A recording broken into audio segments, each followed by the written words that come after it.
1915, Sharp met Olive Dame Campbell while staying at the Storrow Farm. Campbell had collected songs from the country folk during her travels in Appalachia. Sharp was very excited to see a direct connection between those songs and the ballads he had previously collected in England. Campbell was eager to have Sharp continue her work. Sharp and his assistant Maud Carpleys made 3 song-collecting expeditions in 1916, 17, and 18, all funded by Helen Storrow. He notated the tunes while she recorded the words. Their careful documentation, termed the best regional song collection ever made in America, provides significant materials for folklorists today. And the attention they placed on the Appalachian singers helped give them the confidence to save their songs and share them. And with the advent of radio, these songs provided the roots for today's country music. Friday, September 1, 1916, Rocky Fork, Tennessee. Mrs. Crane took us a weary, stony walk up to the top of Higgins Creek, where we made friends with the Blankenship family, got a few songs, and on the way home called on Mr. and Mrs. Coates, from the latter of whom I got a fine ballad, The False Night. The night that a child in the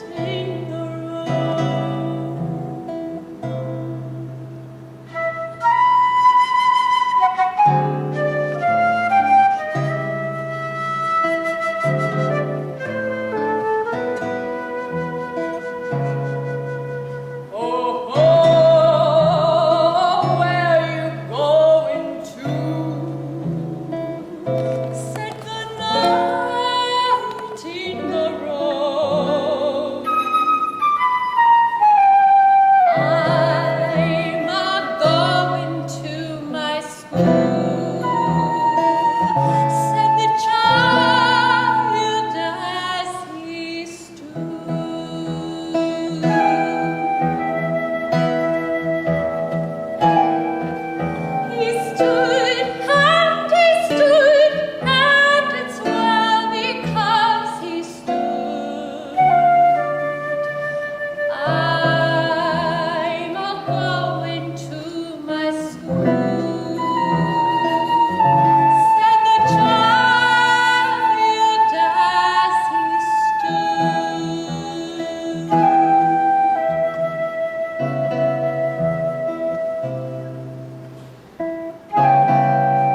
Thank you.